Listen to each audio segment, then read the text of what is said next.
মুখের সাথে লেগে থাকার মতো ছোটো মাছের রেসিপি আজকে আপনাদের সাথে শেয়ার করব। দেখতে থাকুন। এখানে ছোটো মাছের মধ্যে মলা গুঁড়ো মাছ নিয়েছি, মাথাগুলোকে কেটে মাছগুলোকে ক্লিন করে নিয়েছি। চুলায় কড়াই বসিয়েছি, কড়াইটা গরম হয়েছে হালকা। তো এখন এই কড়াইয়ের মধ্যে দিয়ে দিব পরিমাণ মতো সয়াবিন তেল।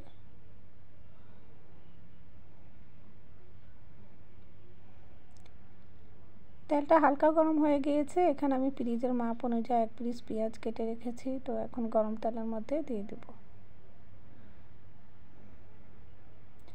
নেড়ে চেড়ে কিছুক্ষণ সময় ভেজে নেব।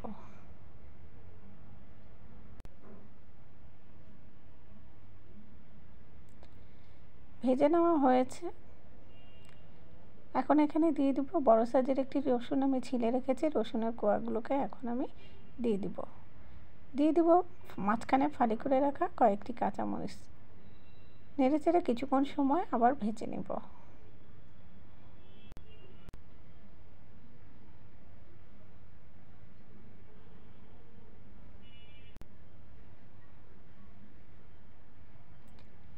ভালোভাবে ভেজে নেওয়া হয়ে গিয়েছে। এখন এখানে আমি দিয়ে দিব স্বাদ মতো লবণ, দিয়ে আবার নেড়ে চেড়ে মিশিয়ে নেব।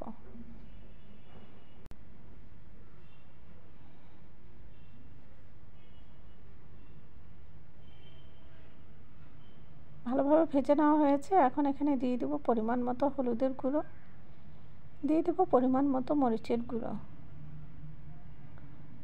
সামান্য পরিমাণে পানি দিয়ে তারপরে কষিয়ে নেব নেড়ে চেড়ে।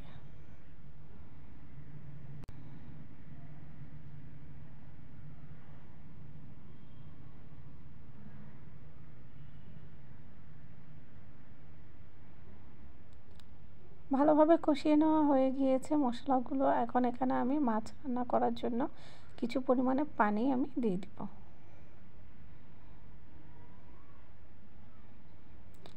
মশলাগুলোকে এখন নেড়ে চেড়ে পানির সাথে মিশিয়ে নেব। পানিটা বলক হওয়া পর্যন্ত অপেক্ষা করব। মশলা পানির বলক চলে এসেছে। তো এখন এখানে মাছগুলোকে আমি দিয়ে তারপরে আবার নেড়ে চেড়ে মশলাগুলোর সাথে মাছগুলোকে মিশিয়ে দিব।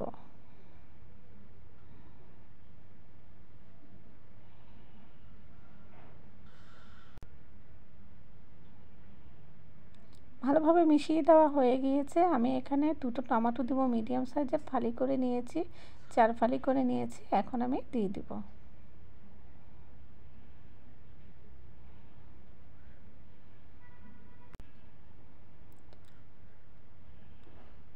এখন আলতো করে নেড়ে চেড়ে টমেটোগুলোকে দিব।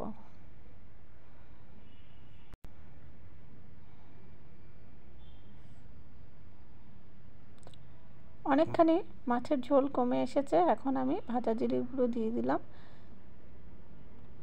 এখন আলতো করে নেড়ে চেড়ে দিব। তারপর আরও কিছুক্ষণ সময় অপেক্ষা করব হওয়া পর্যন্ত।